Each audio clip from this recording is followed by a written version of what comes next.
What's up, everyone? Welcome to our Project Local podcast. My name is Tanner. I'm Carrie. And I'm Reed.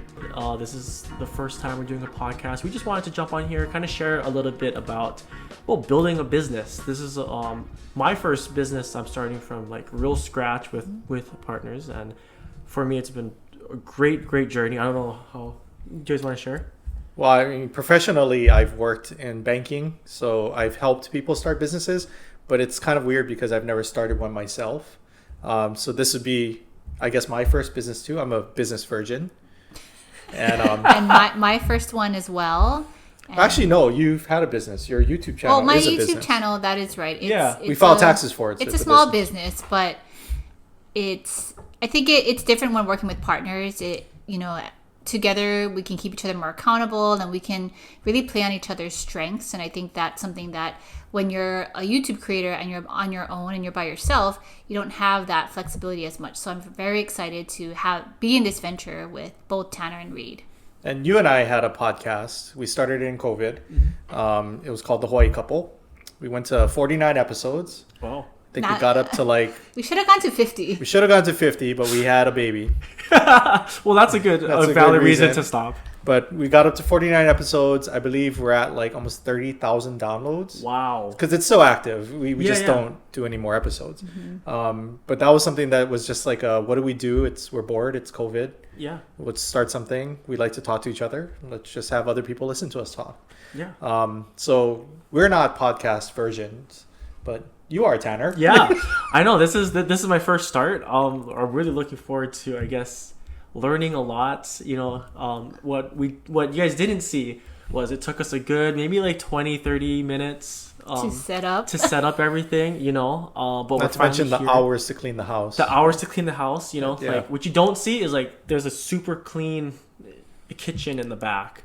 And we decided to shoot this way, the other way. I wish we knew that to begin with.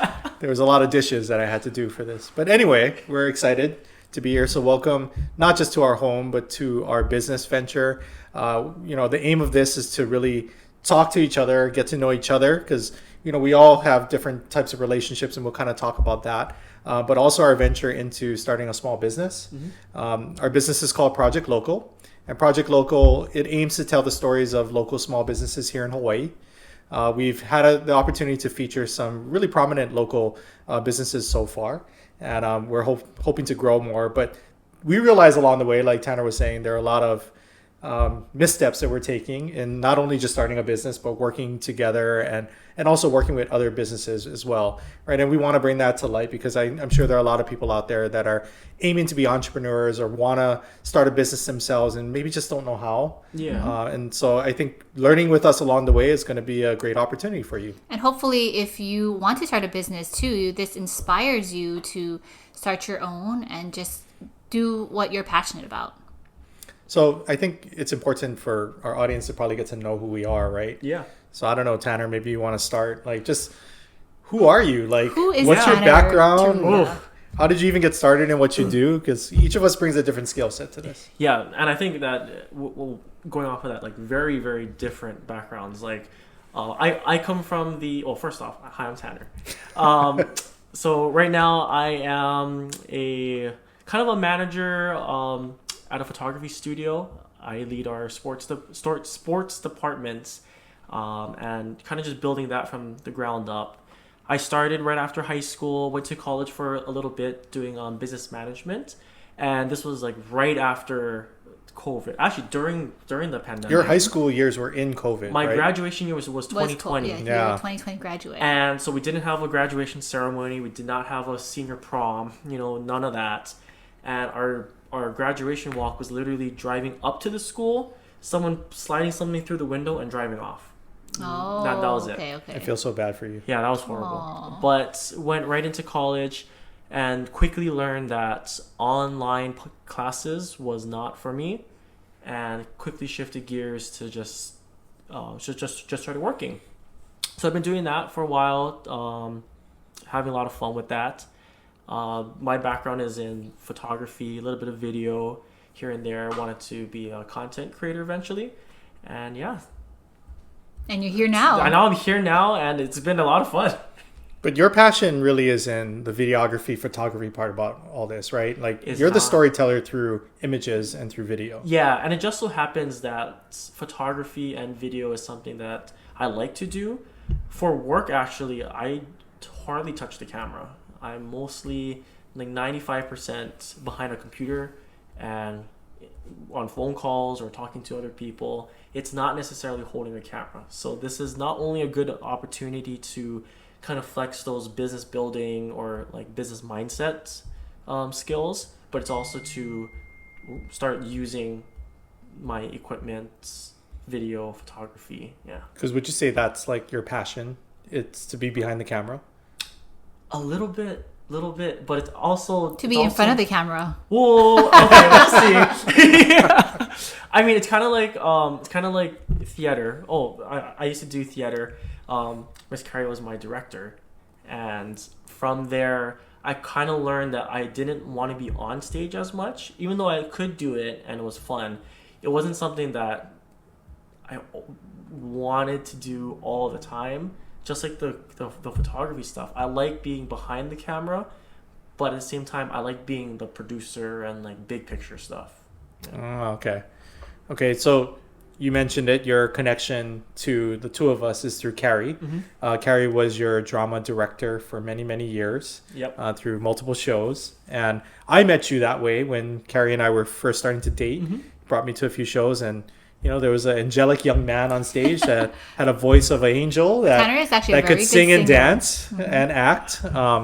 And just got to know you from that point, right? So here we are, flash forward like maybe a handful of years later. Now you're a young adult, and we're working together in a business. So it's kind of cool to be full circle here.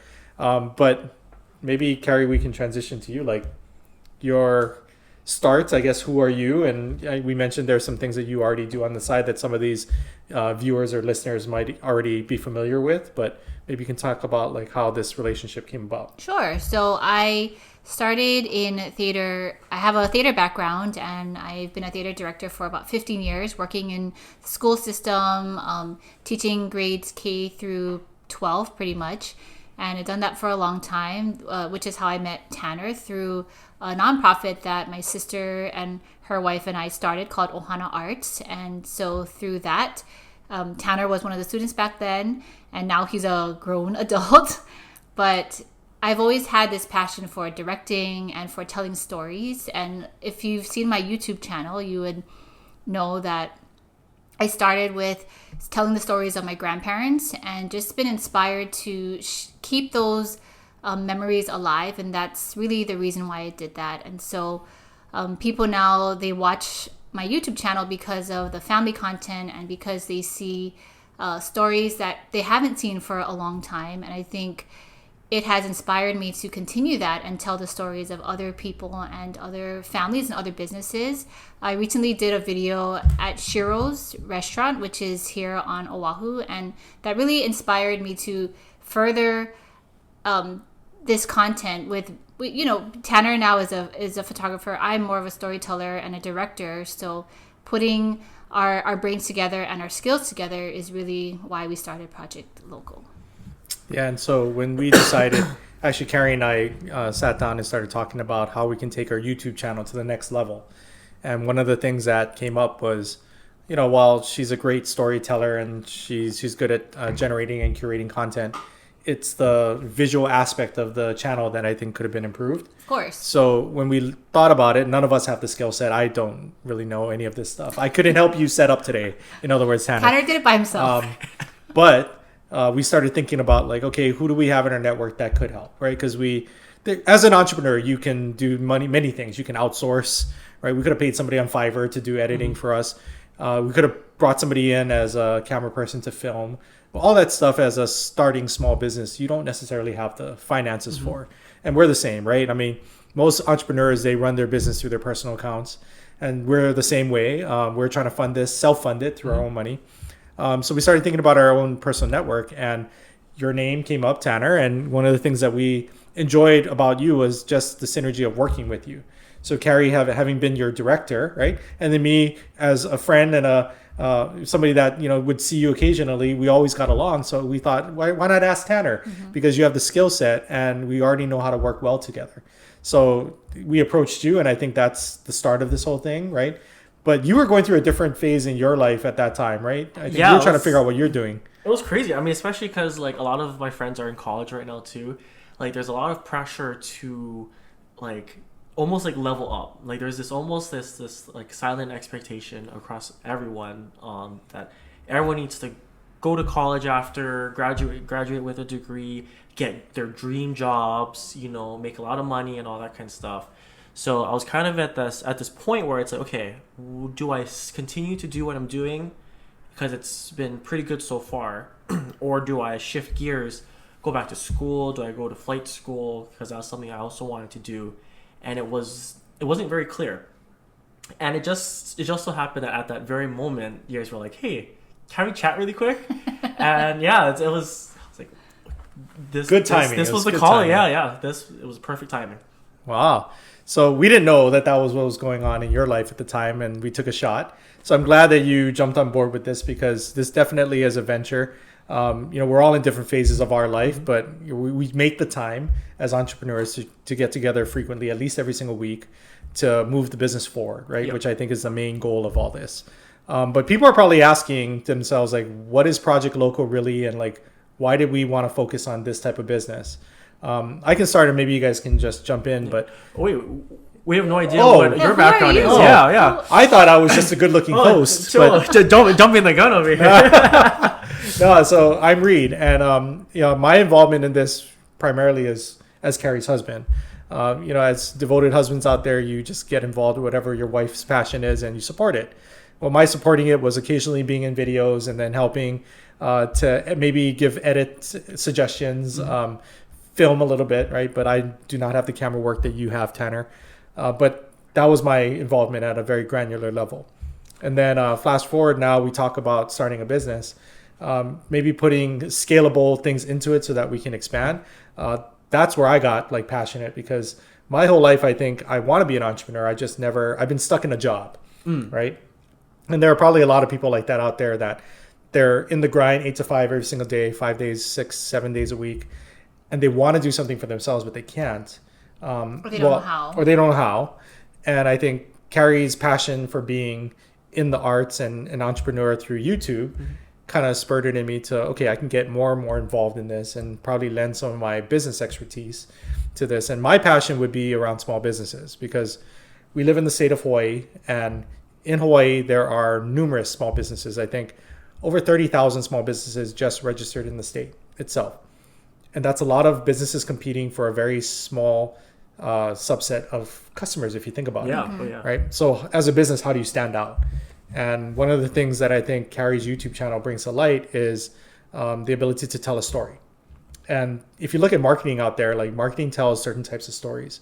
But what's always been like intriguing to me, which I think we pitched to you in the beginning, was sort of that CNBC style of storytelling, where it's very structured, it's very understandable, it's easy to relate to, but then it's also telling the story of who the person is from their perspective or their lens. Yeah. And I think as an owner, like, especially now that we have a business, I want my story to be genuine, right? The story that I want to tell, not what some marketing guru tells me needs to be told. Exactly. And I think nowadays, your generation, the generation of buyers that are younger, they appreciate authenticity. You look at like who's out there on YouTube or in the podcasting sphere like this, right? Everybody's very authentic, that they're themselves, and that's the brand you buy into nowadays, not necessarily the brand that's crafted for you. So that's why I think Project Local can kind of stand out in the marketplace, is between the three of us, especially the two of you guys are going to tell unique stories about the owners from their perspective, right? You're going to work collaboratively with them. And for me, I get turned on by the business aspect of all this, right? Like, how do we make money? How do we grow? How do we scale? Like, all those things are exciting to me. And I want to be able to teach others, because entrepreneurship is a skill that not a lot of people are born with, because you're not born into families of business owners. And it's hard to get it from just naturally. You have to like know certain people or talk to the right people. You just graduated. They don't teach this in school, right? No, so not. And never got taught when we were growing up. So I think this is something that's important for us. If you have any information about the pitfalls to avoid or the things to do to be successful, you have to share with people. So that's why I think this is an exciting venture for me. But like I was saying, let's go into like what Project Loco is, because I kind of talked a little bit about it. It's unique storytelling, but I'd like to hear from like your perspectives as a creative people. Like, what do you think Project Loco can do for the business community here in Hawaii? I think for me, one thing that I appreciate as a customer is knowing about the business. And when I know about the business, their background and who they are, then I would want to support them more. And I really want to shed light on these businesses for that reason, because so many, like Reed said, so many businesses have interesting stories. We recently did a video on Wyola Shave Ice, and just to hear the legacy of that business and how long it's been maintained, even through different ownership, hearing just the owners now and what they had to go through, even just as kids, they were part of this business since they were growing up. It's so interesting, and it makes me want to go and visit Wyola Shave Ice more, just to support them now that we know who they are and we know we're supporting a local family here on Oahu. You actually did a video about Shiro's recently, right? And that's kind of where this whole idea came about. Yes. And when you guys pitched it, I immediately watched the Shiro's video, and I was like, oh, I have actually never been here before watching the video.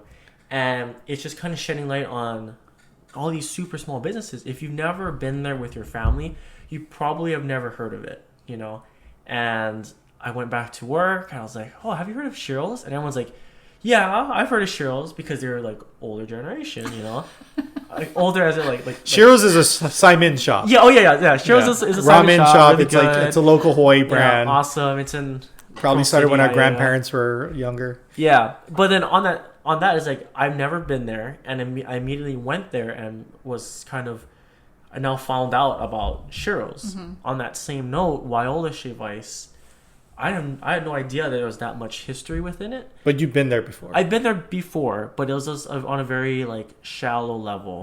Like, oh yeah, it's a shave ice place. That's all it is. And that's all it is. Yeah.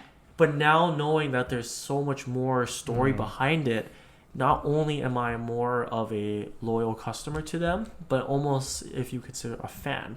I think that's what we're trying to build, is creating like fans or a deeper relationship for people with local businesses, especially the local businesses, because there's all these big box names, these franchise names like Jamba Juice, they're huge names.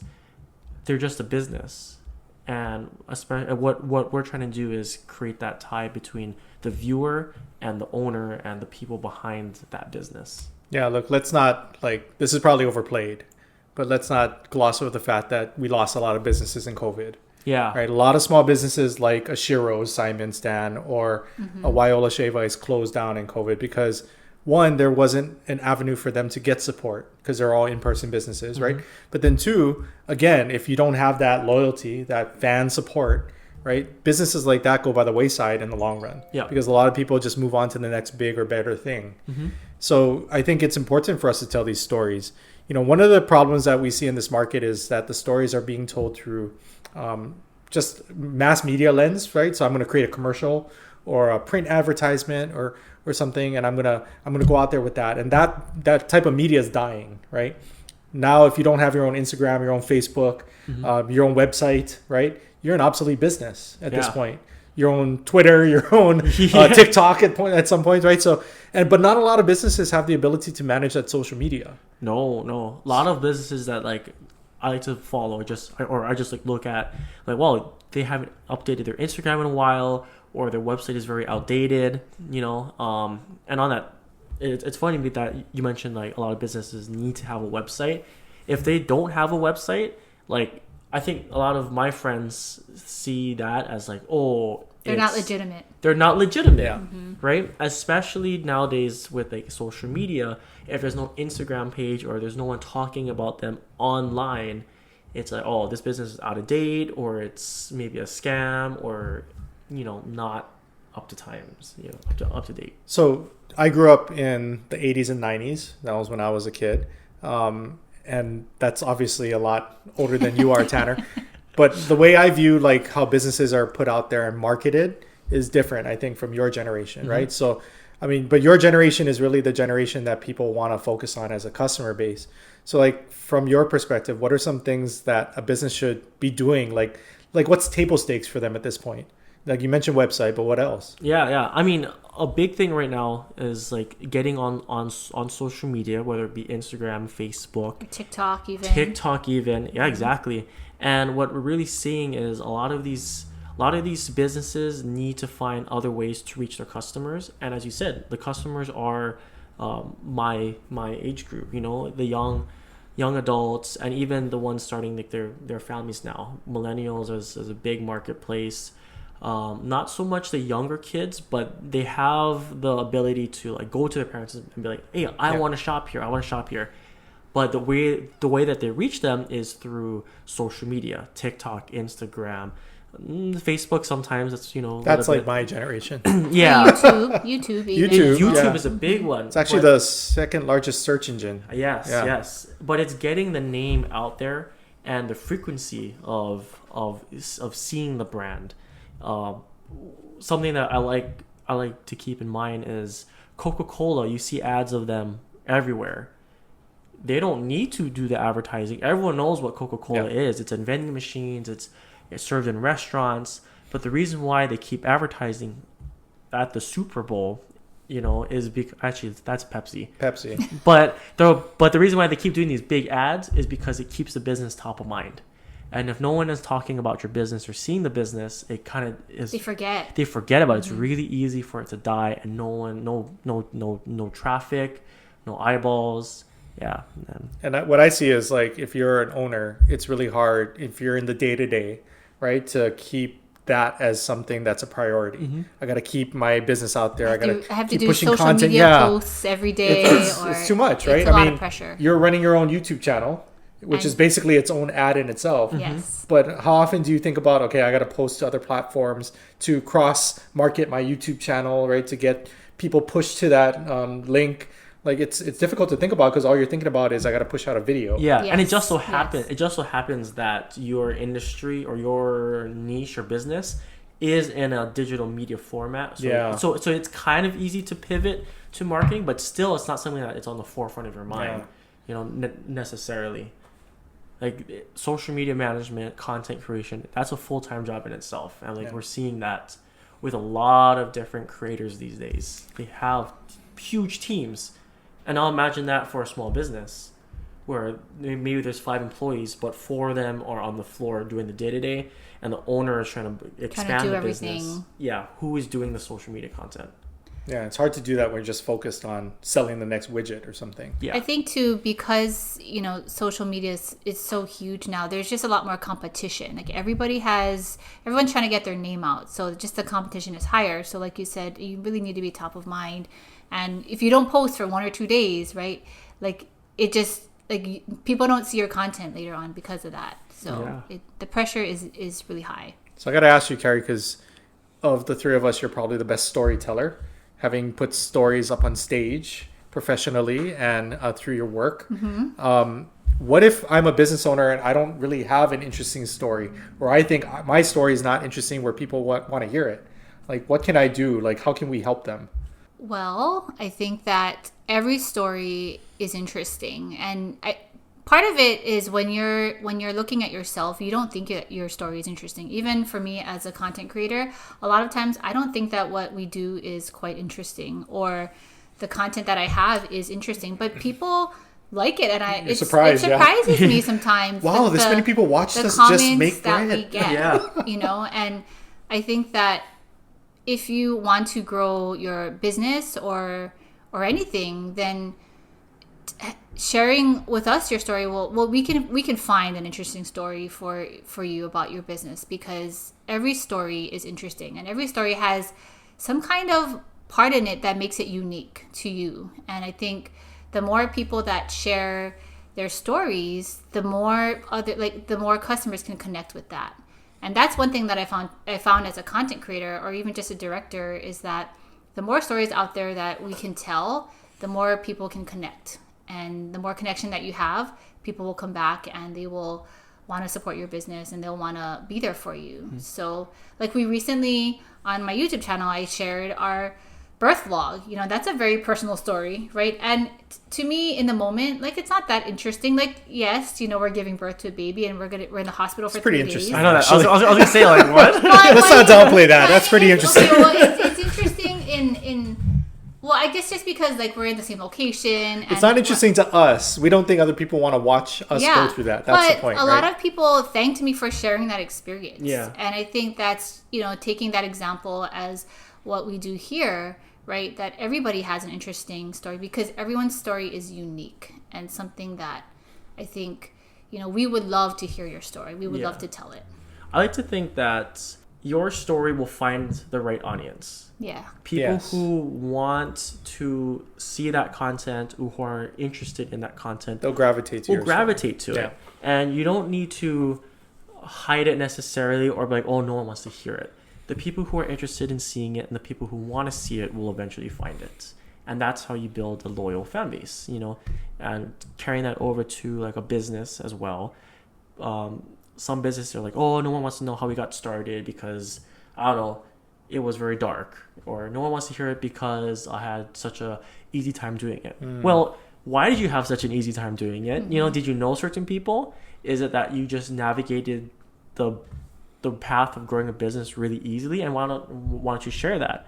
If it was really hard, why was it hard? Was it because mistakes that you made?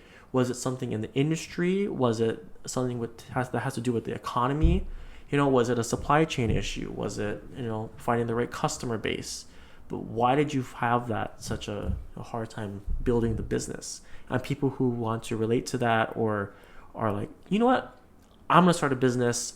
Maybe I should watch this as almost a lesson or, you know, what not to do, what to do. We'll find it and see it interesting. And I think that's kind of the point of this here is because we wanted to do something behind the scenes to show like it's not easy to start a small business. Yeah. And that we empathize with our customers because we know what it's like to go from the ground up to build something out of nothing and probably have a lot more disappointments than successes, right? And so that's what we want to kind of document along the way.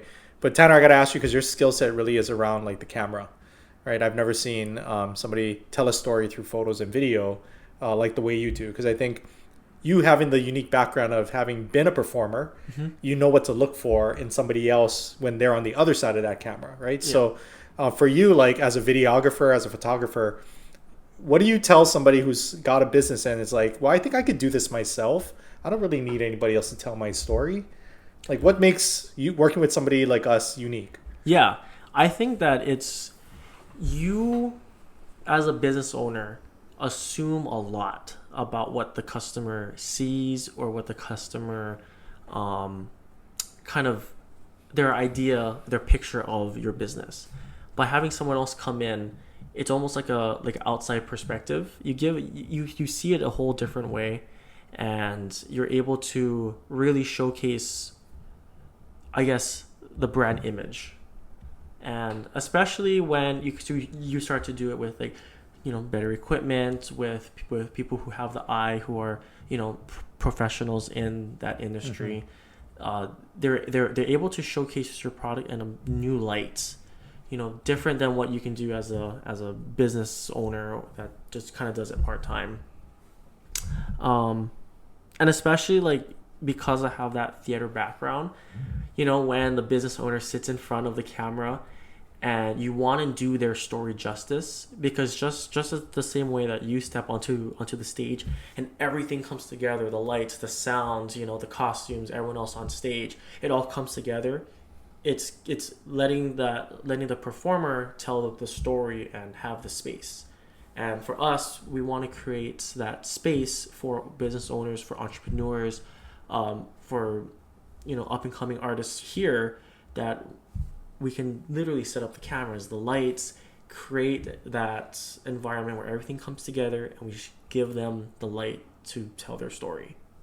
That's a really nice way to put it. Yeah. So I'm curious if you guys remember, because Tanner talked a little bit about his performing days, but what shows did you direct Tanner in, and what role did Tanner play in that show? I'm kind of curious. I think it'd be fun for our listeners and viewers boy. to know that Tanner is not just the guy behind the camera. He's actually an accomplished performer. Well, Tanner actually is a very good singer too. So. Oh no. One episode maybe we'll do just So- Tanner singing. I don't know. I know that Tanner was in Peace on Your Wings, which is a local show directed by me, but sorry, I meant to say it's a local show that was written by my sister Jenny and her wife Lori.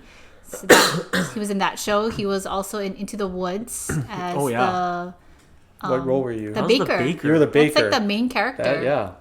And he did a great job. Oh, that was a long time ago. And that was like the last show you're in though, That was the right? last show I did for Ohana Arts. Ohana Arts. Because before that was like what? In the Heights. In the Heights. That's the first show I think I saw you perform in. What were you in The Heights? I was the dad. Yeah. Oh, okay. I didn't Yeah. direct that one, but yes, I remember But that. my favorite performance that you did was Avenue Q. Oh, that's Avenue Q. right. I forgot about that. And Tanner was Princeton. Yeah. Oh Tanner my was gosh, Princeton. that was Yeah. that was hard because like you had to have that puppet like this the whole time. Yeah. Yeah. Whew. But it was great. You That's made me download the right. soundtrack. Really? I thought you were really good. Oh. I had never seen Avenue Q before that. And you were really good. That's funny. Avenue Q is like a play on Sesame Street, and like But a more adult version. more adult version. But yeah, no, that show was a lot of fun, and that was such a long time ago.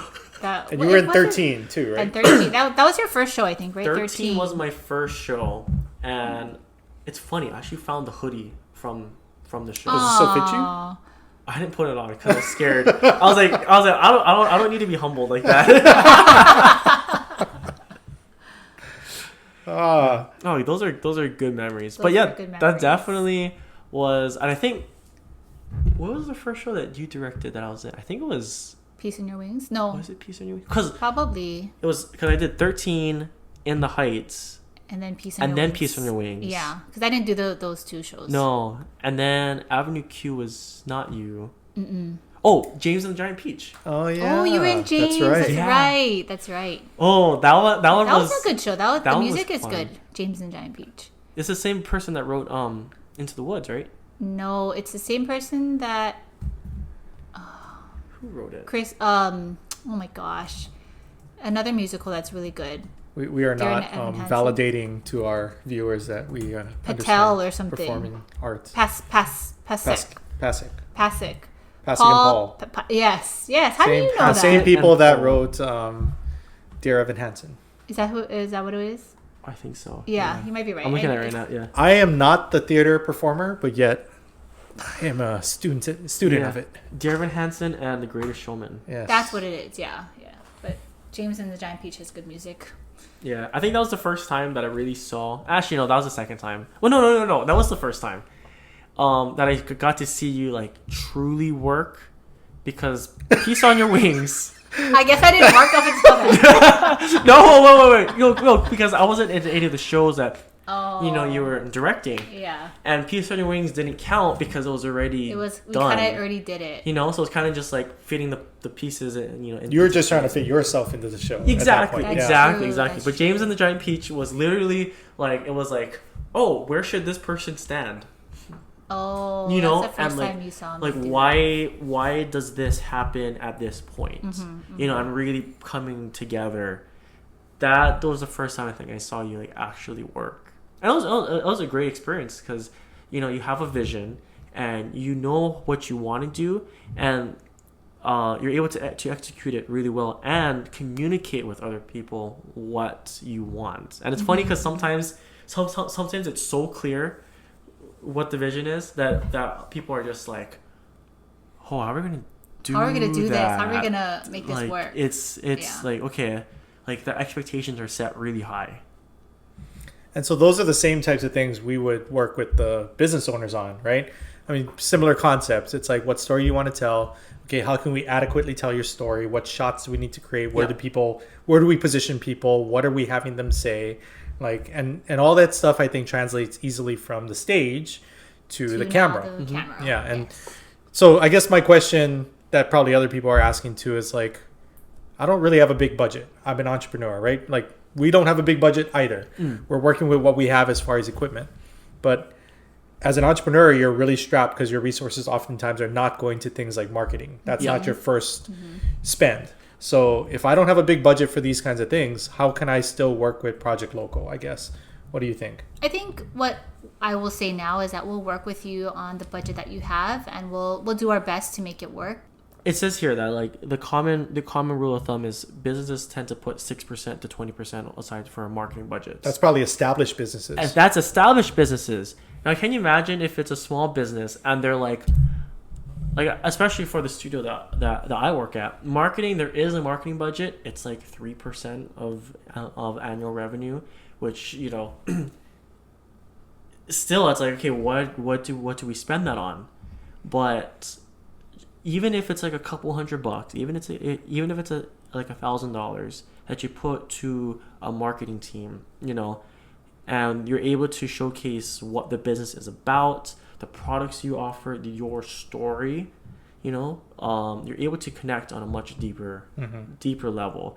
And I know, like, for our studio before, we didn't spend any money on marketing, like someone to come in, shoot content and stuff. And this was the first year we started doing that, and we're already seeing people kind of relate and are like, oh, I didn't know that you guys did that, or I didn't know that you offered this or offered that product or that service. So even if it's it's a small budget, doesn't mean it's not going to make a big impact. And I think too, having polished content these days, it makes a huge difference. Like having quality pictures, having quality video, it really can connect with a customer a lot cleaner. And yeah, I just think it makes a huge difference. Instead of just, you know, trying to use your iPhone to take pictures and put up on your Instagram, like Tanner does amazing pictures, and just knowing the kind of videos that I believe we can create will help to bring customers and people in your network, and that's what one of our goals are. Yeah, so I think we can wrap this episode up here, because we've told our story. We've really the whole point of this is we want you guys to get to know us and build trust, because as we're starting, we want to work with you guys, and some of you guys might be first-time business owners, some of you guys might be established businesses, and I think understandably not everybody listening to this or even watching this, I think, would think off the hand like, this is for me, I really need to do something like this. So really, like, reach out, because we want to work with you. Doesn't matter about your budget. We want to be able to tell the right story the right way. And I think for us, it's all reps at this point. It's getting us at bats so we can get better at what we're doing as well. Yeah, we're still a new business, growing business. We're still figuring out what works, what doesn't work. Yeah. But it's just really, we want to be able to do that, learn, while also helping you guys, you know, tell your story, get your name out, build that deeper relationship with your customers, with the public, and even with like other entrepreneurs. So if you're a local business owner and you want help telling your unique story, come visit us at our Project Local website, www.projectlocalhigh.com, and learn a little bit more about how we can help you bring your brand to life. This podcast is going to continue. We're going to have other cool topics, hopefully some guests on here that'll help tell their story through the podcast. And we want to be able to carry you guys along with us.